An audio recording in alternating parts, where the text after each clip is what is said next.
How you doing, YouTube? Matt Massive Beer Reviews back with yet another review. A little bit of hopeful summer crusher time in the form of River Horse Brewing. It is their summer blonde ale.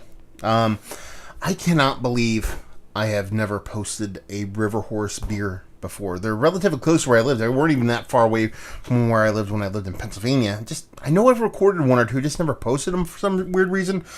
But one of the reps there kind of reached out and was like, "Hey man, I'm gonna send you some beer," and I was like, "Let's do it." So they sent me this, and they sent me a glass, but they sent me a big fat shaker pint, and I'm just not going to drink out of shaker pint. So this is what I am going to drink out of, this little Willie Beecher jammer. So to me, this is kind of like the proper version of a shaker. Anyway, what does it say in this beer? 4.5% River Horse Summer Blonde Ale.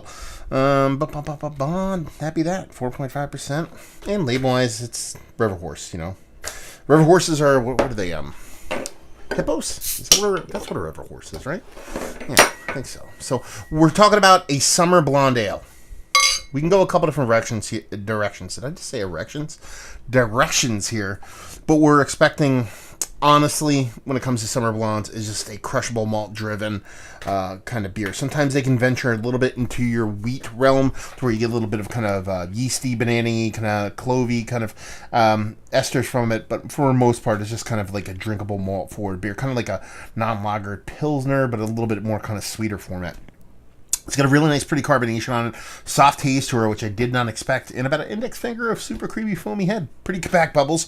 Does she look like a blonde? Sure. She looks like a couple different kinds of beer, but let's get a whiffy poo. Yeah, sweet malt base. I do get a little bit of soft bubblegum vibes off of it. And there's a little bit of, like, richness to the malt, too. It's coming off like a little bit, like a slightest bit of, like caramel. It might even be a little bit of off-flavored butterscotch thing, but it's not overtly in your face, and it's not coming off super negative. So, sweet maltiness, a little bit of soft bubblegum vibes, and a little bit of touch like caramel, but most likely probably like an off-flavor kind of butterscotch thing. Nothing too crazy, though. Let's dive in. Cheers.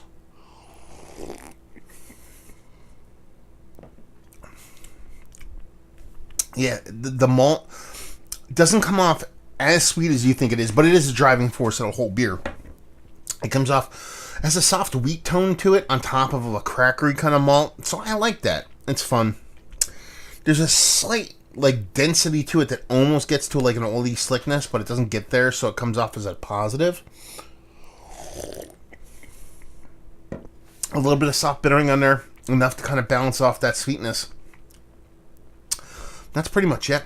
Maybe a little bit of soft melon vibe in there, but I'm not really following through too much with that kind of bubblegum thing that I was getting in the nose. It's more nose-driven than actual taste. It's a fine beer. It's a fine summer crusher. 4.5% alcohol is definitely not there, so it drinks more like 4.5% than a bigger beer. And it's, probably, let's put it this way, it's an American blonde ale, and it's probably one of the better American blonde ales that I've had. That being said, there's really not many really good American blonde ales out there, or should I rephrase it? American blonde ales are not necessarily a beer that I really kind of covet. They come off very generic. They're almost, to me, a lot of times like the macro version of the craft world. This is a really good representation of a style that I really don't give much credence to be perfectly honest with you. Listen, I'm talking about summer, you're talking about something you want to chug, you're talking about something that is kind of utilitarian, and this kind of fits that role. It does have a bit more robustness on top of it than you'd expect from a typical kind of American blonde ale, but it's still an American blonde ale at heart. I thought it was going to be more Belgian or even German kind of driven kind of vibe with the way the ester kind of came off in the nose, but in the taste, it's all about the malt. And it does what it does well. Is it super traditional? No, it's probably a little bit heftier, mouthfeel-wise. And that malt bill not being sweet and a little bit kind of forward, maybe throw it out of true style, but we don't really grade on style. Here we grade on, we don't even grade at all. What am I talking about? We kind of talk about whether we like it or not. And it's a fine beer. I mean, you're not going to really wow me if you give me the world's best American blonde ale. Is this the world's best American blonde ale? I don't know. Don't drink them enough to really talk about it, but is it a fine summer crusher? Sure.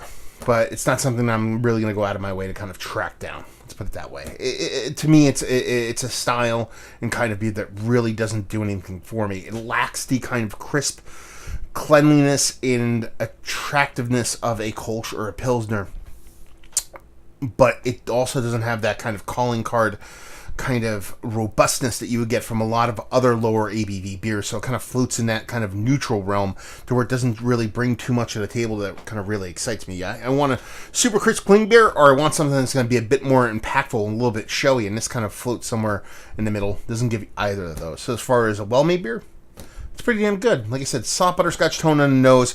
Doesn't really follow through in the taste, so it won't really knock it on that. But other than that, super summer, easy crusher.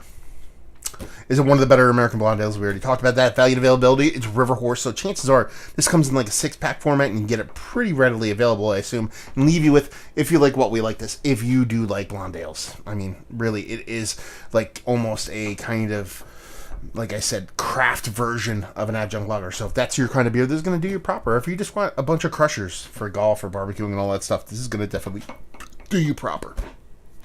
There you go. Another review in the books. Hopefully you guys enjoyed it. Down there, if you want to talk about it, Massive Beers. If you want to check me out doing the social media stuff, Beer Massive. If you want to check me out doing the whole podcasting thing. And hopefully you guys enjoyed our review. Hopefully enjoying a nice little blonde ale right now. And hopefully see you next time. Cheers.